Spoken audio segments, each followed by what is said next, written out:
RG Kar medical college হাসপাতালে চিকিৎসককে ধর্ষণ করে খুনের ঘটনায় আইন করে এনকাউন্টারে সওয়াল করলেন এবার অভিষেক বন্দ্যোপাধ্যায়।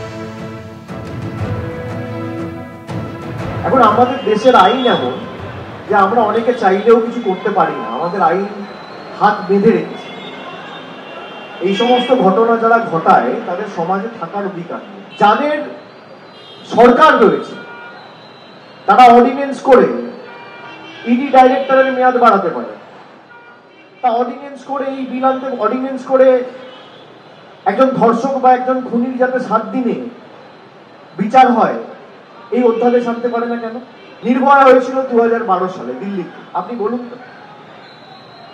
তারপরে একের পর এক ঘটনা, যে উত্তরপ্রদেশে ঘটুক, মহারাষ্ট্রে ঘটুক, কর্ণাটকায় ঘটুক, গুজরাটে ঘটুক বা বাংলায় ঘটুক, সমাজের পক্ষে তো লজ্জাজনক, দুর্ভাগ্যজনক, নরকীয়। কেন 5 বছর 6 বছর লাগবে ট্রায়াল হতে?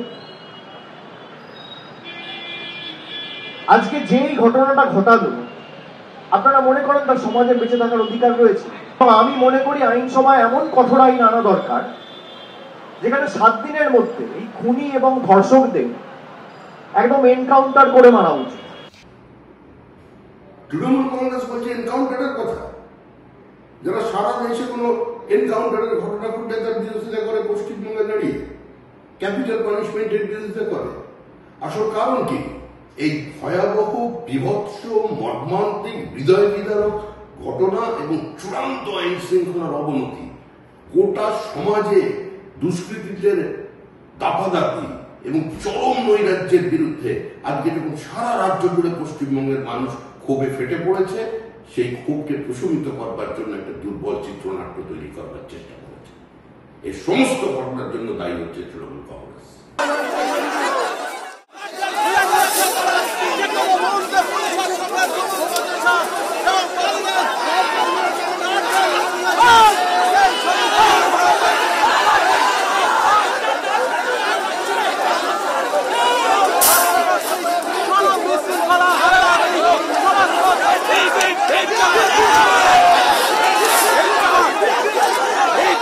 দফায় দফায় বিক্ষোভের ছবিটা গতকাল আমরা দেখেছি এবং সেই জন্য আজকে সকাল থেকেই আরজিকর মেডিকেল কলেজ হাসপাতালে সেখানে প্রচুর সংখ্যায় পুলিশ মোতায়েন করা হয়েছে।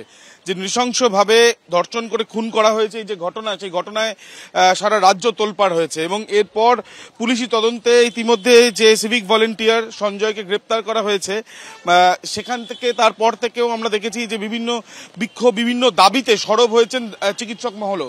এবং একটা দেখা গেছে যে এই যে এত বিক্ষোভ বা এই যে একটা বিষয়ের সামনে এসছে, তাতে ভগবান সামা ক্যামেরা পার্সনকে বলবো দেখানোর জন্য যে যারা রোগীরা রয়েছেন তারা এখনো পর্যন্ত তাদের আত্মীয় স্বজনরা তারা এখানেই রয়েছেন এবং একদিকে পুলিশ পোস্টিং আলাদাভাবে ব্যারিকেডের সিস্টেম করা হয়েছে যাতে যারা রোগীরা এখানে যখন ঢুকবেন তাদের যাতে কোনো রকম সমস্যা না হয়।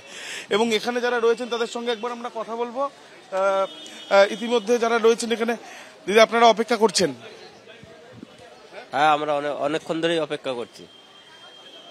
গতকালও ছিলেন? হ্যাঁ, গতকালও ছিলাম, বেশ কয়েকদিন ধরেই এখানে আছি। কোনো ডাক্তার আপাতত দেখছে না, পেশেন্ট ভর্তি আছে, চিন্তায় আছি আপাতত। আজকেও কি একই রকম? যা মনে হচ্ছে সকাল পর্যন্ত এখনো একই অবস্থা চলছে। আমরা লেবুতলা স্টেশন থেকে আসছি। ডাক্তার পেয়েছেন? ডাক্তার পাওয়া গেছে না, এখন ডাক্তার ওই জুনিয়র ডাক্তার আসছে, ভালো ডাক্তার আসছে না। উদ্বিগ্ন পরিবার, আপনাদেরও কি একই রকম সমস্যার সম্মুখীন হচ্ছে? এই তো আমার ছেলে, আমরা সব এক। ডাক্তার এখনো কালকের থেকেই তো মোটেই দেখিনি।